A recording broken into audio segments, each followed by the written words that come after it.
আসসালামু আলাইকুম বন্ধুরা, কেমন আছো তোমরা সবাই? আশা করি খুব ভালো আছো। আজকে চলে এসেছি তোমাদের সঙ্গে আবার একটা নতুন রেসিপি শেয়ার করতে। আজকে আমাদের বাড়িতে রান্না হয়েছিল ছিমের বীজ। ছিমের কচি বীজগুলো তোমরা দেখছো, প্রথমেই কিন্তু একটা একটা করে ছাড়িয়ে নেওয়া হয়েছে।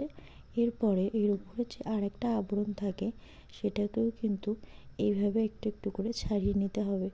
এখানে অনেকটাই ছিমের বীজ আমার রাখা ছিল।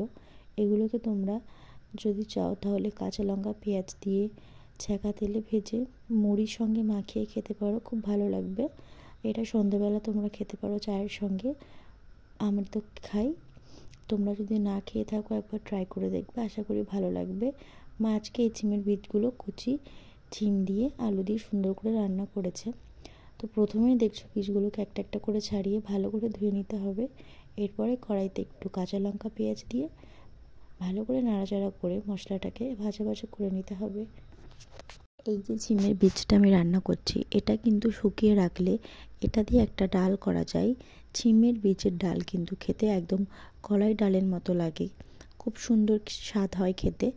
আমার চ্যানেলে আপলোড করা আছে ছিমের বীজের ডাল, তোমরা কিভাবে রান্না করে খাবে যদি জানতে চাও অবশ্যই চ্যানেলে গিয়ে দেখে নিও।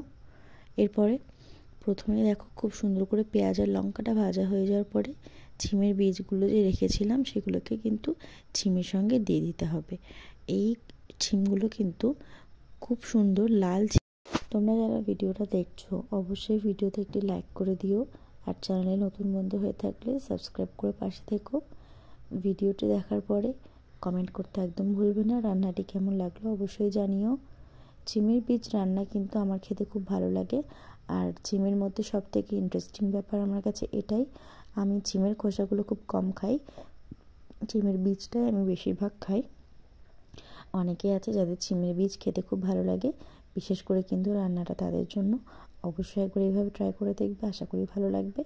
তো ভালো করে একটু স্বাদ মতো লবণ দিয়ে ভেজে নিতে হবে, এর থেকে একটু পানি ছাড়বে। ততক্ষণে দেখছো অনেকটাই সেদ্ধ হয়ে এসেছে। এরপর একটু বাটা মশলা লাগছে এখানে কিন্তু সর্ষে বাটা করে নিয়েছে মা। সর্ষে বাটার সঙ্গে একটু জিরে বাটাও তোমরা চাইলে দিতে পারো, তাহলে কিন্তু আরও সুন্দর লাগবে খেতে। সর্ষে বাটাটা হয়ে যাওয়ার পরে হালকা একটু পানি দিয়ে রান্নাটা হলুদ দিয়ে দিতে হবে। হলুদটা দেওয়ার পরে ভালো করে নাড়াচাড়া করে মশলাটাকে খুব সুন্দর করে মাখিয়ে নিতে হবে। আমি কথা বলার সময় একটু আস্তে কথা বলছি, কারণ ওয়েদারের জন্য একটু ঠান্ডা লেগেছে, গলায় হালকা ব্যথা, সেজন্য আমি একটু জোরে কথা বলতে পারছি না। যাদের শুনতে অসুবিধা হচ্ছে তারা একটু ভলিউমটা বাড়িয়ে প্লিজ শুনে নাও। রান্নাটাকে এইভাবে দেখছো হয়ে গেছে। হলুদটা দিয়ে নাড়াচাড়া করার পরে হালকা একটু পানি দিয়ে এখানে কিন্তু বাটা মশলাটা দিয়ে দিতে হবে। বাটা মশলাটা দেওয়ার পরে আরও একটু পানি দিতে হবে। এখানে কিন্তু 50% ছিমটা সেদ্ধ হয়ে গেছে। আর তোমরা দেখতে থাকো এই ছিমের বীজগুলোর লাস্ট পর্যন্ত কীরকম অবস্থা হয়। তো আমি এখানে লঙ্কার জন্য কিন্তু কাঁচা লঙ্কা চেরা ইউজ করেছি। তোমরা চাইলে এখানে কাঁচা লঙ্কা বেটে দিতে পারো, কিন্তু শুকনো লঙ্কা একদমই ইউজ করবে না, কারণ এটা একেবারেই সবুজ একটা সবজি। তোমাদেরকে আরও একটা ট্রিক আমি আজকে শেয়ার করব।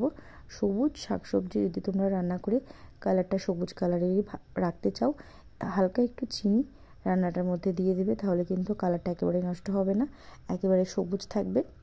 আমার রান্নার ভিডিওতে আরও নতুন ট্রিক জানতে হলে অবশ্যই কিন্তু চ্যানেলটি সাবস্ক্রাইব করে পাশে থাকতে হবে, যাতে নতুন ভিডিও দেখার সময় তোমরা নানান রকমের ট্রিক জানতে পারো। তো রান্নাটা দেখছো এখানে পুরো কমপ্লিট হয়ে গেছে। আজকের মতো বন্ধুরা এ পর্যন্তই, কাল নতুন কোনো ভিডিও নিয়ে আসবো। সবাই সুস্থ থেকো, খোদা হাফিজ।